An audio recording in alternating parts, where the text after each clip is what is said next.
Quand j'avais 7 ans, on m'a offert ce livre. Pourquoi je vous dis ça, en sachant que ma chaîne n'a aucun rapport avec les oiseaux? Je vous dis ça parce que la personne qui m'a offert ce livre était passionnée d'oiseaux. La personne qui m'a offert ce livre a passé sa vie à observer les oiseaux, à essayer de comprendre leur comportement. En bref, il était passionné d'oiseaux.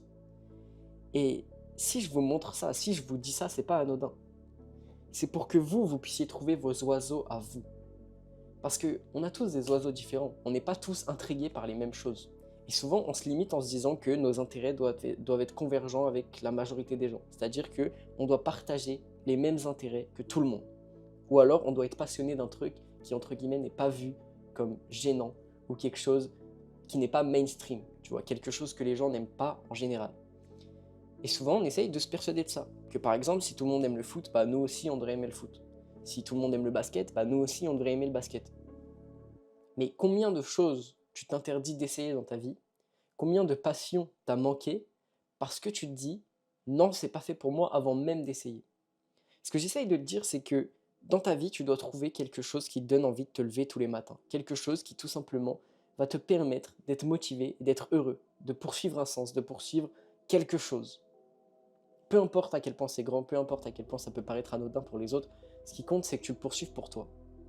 Moi, j'ai trouvé ma passion en essayant de faire des vidéos. Au final, j'adore faire des vidéos. Et peu importe ce que je deviens plus tard, je sais que ça mènera toujours ma vie d'une certaine manière. Ce que je veux, c'est que tu puisses toi aussi expérimenter ça, que tu puisses toi aussi comprendre qu'il y a un sens profond et qu'en fait, il faut juste le trouver. Sauf que si tu te mets des barrières mentales directement en te disant oui, mais moi je suis pas fait pour faire ça, pas fait pour faire ça, pas fait pour faire ça, t'essaieras rien. Et en essayant rien, comment veux-tu trouver ce qui est fait pour toi?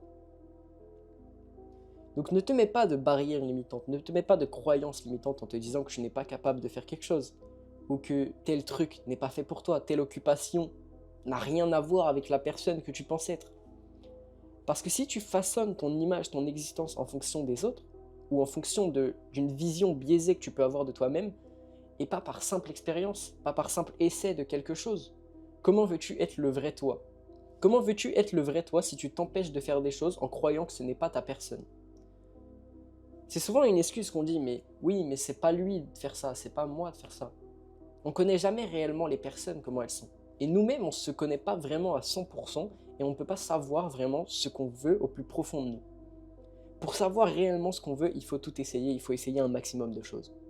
Et donc si tu pars directement par le principe que tu n'es pas capable de faire ça, ou tel truc n'est pas fait pour toi, tu te bloques directement et potentiellement de trouver quelque chose qui a vraiment un sens pour toi. En fait, j'aimerais juste que tout le monde puisse trouver sa passion. J'aimerais juste que tout le monde sur Terre puisse trouver quelque chose qui l'anime. Parce qu'en fait, il y a énormément de gens qui ont l'impression de simplement flotter à travers leur existence, de ne pas vraiment être présent, de ne pas vraiment être là. Une passion, qu'est-ce que c'est? C'est quelque chose pour laquelle tu es prêt à sacrifier du repos, du sommeil ou tout simplement d'autres activités. Une passion, c'est quelque chose que tu as envie de poursuivre constamment. C'est quelque chose pour lequel ton intérêt ne diminue pas. Et tu peux avoir des passions temporaires dans ta vie, mais là, dans cette vidéo, je traite de la grande passion, de quelque chose qui va t'amener plus loin, tu vois, quelque chose de plus complexe qu'une simple passion qui va durer quelques années ou d'un simple intérêt que tu vas développer en grandissant ou en fonction d'une influence extérieure. Là, je te parle vraiment de la chose que tu vas avoir envie de faire tout le temps. Qu'est-ce que tu as envie de faire tout le temps? Qu'est-ce qui te passionne au point que c'est tout le temps? Il faut le faire constamment. Qu'est-ce que c'est? Si tu ne le sais pas, la réponse viendra plus tard. Mais pour trouver cette réponse, il faut essayer. Il faut faire des choses. Et souvent, les gens se plaignent que leur existence est mince, que leur existence n'a pas de sens et qu'elle est nulle, qu'ils ne font rien de leur vie. Mais si tu pars du principe que tu ne fais rien de ta vie, et que tu ne fais rien pour changer le fait que tu ne fais rien, souvent les gens procrastinent, sont sur leur téléphone, regardent des TikTok, regardent des choses. Tu ne fais rien. Mais pour faire quelque chose, t'as pas besoin de faire quelque chose de fou. T'as pas besoin de partir à l'autre bout du monde. T'as pas besoin de...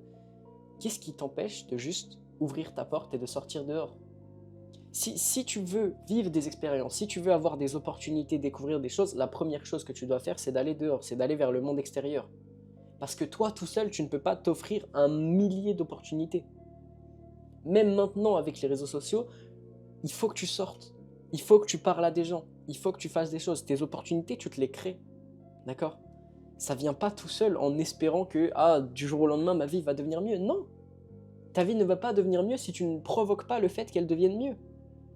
C'est une question de loi de l'attraction, c'est-à-dire que si tu pousses tous les jours de manière à ce que ta vie soit mieux, de manière à ce que tu vives des choses, que tu aies des expériences, si tu habites à Paris par exemple, tu as plein de choses que tu pourrais vivre tous les jours. Il suffit juste de sortir dehors et tu te dis oui mais non mais ça sert à quoi que je sorte? Mais justement, tu peux pas le savoir tant que t'es pas sorti. Peut-être que tu vas rencontrer quelqu'un, peut-être que tu vas rencontrer l'amour de ta vie, peut-être que tu vas rencontrer quelqu'un qui fait de la photographie, discuter avec lui et devenir toi aussi passionné de photographie. Peut-être que tu vas aller taper un foot avec des jeunes de quartier. Et quoi qu'il arrive, peu importe l'expérience que tu vas avoir, peu importe l'expérience que tu vas acquérir quand tu vas sortir, ça va contribuer à ce que ta vie soit légèrement plus intéressante. Ça va contribuer à ce que tu aies des expériences supplémentaires, que tu aies des visions du monde supplémentaires, que tu aies des gens rencontrés supplémentaires. Et c'est des ressources qui vont te permettre de savoir qu'est-ce que tu veux faire. Si tu parles avec des gens qui ont les mêmes intérêts que toi ou des gens qui ont des intérêts totalement divers, tu vas peut-être découvrir des nouveaux intérêts. Ou tu vas peut-être découvrir des nouvelles visions de ces mêmes intérêts. Donc c'est en faisant quelque chose, c'est en sollicitant le fait que tu puisses changer ta vie, que tu es propre maître de toi-même et que tu es acteur et que tu peux faire quelque chose, que tu vas vraiment changer quelque chose, que ta vie va devenir intéressante. Moi personnellement, ce que je conseillerais à tout le monde, c'est que si vous voulez rendre votre vie intéressante, commencez à la filmer, commencez à la vlogger. Parce que indirectement, tu vas avoir envie de la rendre plus intéressante. Moi les gars, j'embellis légèrement ma vie. Bon, c'est pas très intéressant, mais tu as envie de faire des plans, tu as envie de faire des choses qui font que les gens vont se dire ok, sa vie elle est intéressante. Et même si ta vie c'est la vie la plus banale possible, tu peux la rendre intéressante avec des plans. Et le fait de filmer, le fait de faire quelque chose, bah ça la rend indirectement intéressante parce que toi, d'une certaine manière, tu as quelque chose à faire. Peut-être que tu te filmes en train de faire des actions banales, mais tu as quelque chose à faire, tu as quelque chose que tu partages. En bref, si tu sais pas quoi faire de ta vie, tente des nouvelles choses. Sors dehors, explore, fais des trucs qui vont t'amener des opportunités, des rencontres, des nouvelles choses, des découvertes, ok? Et c'est à partir de ça, c'est à partir de ces expériences, de ces choses que tu vis et que tu peux construire, de ces choses que tu vis, que tu peux construire quelque chose. Tu peux construire des points de vue, tu peux construire des opportunités, tu peux construire des passions, tu peux construire des intérêts, tu peux développer des choses, tu peux avoir des contacts. Donc si tu veux que ta vie soit intéressante, rends-la intéressante. C'était Elouette, je te remercie de m'avoir écouté jusque-là. Si la vidéo t'a plu, tu peux t'abonner, mettre un like, un commentaire, ça me soutient énormément. Et moi, je te dis à demain pour une prochaine vidéo.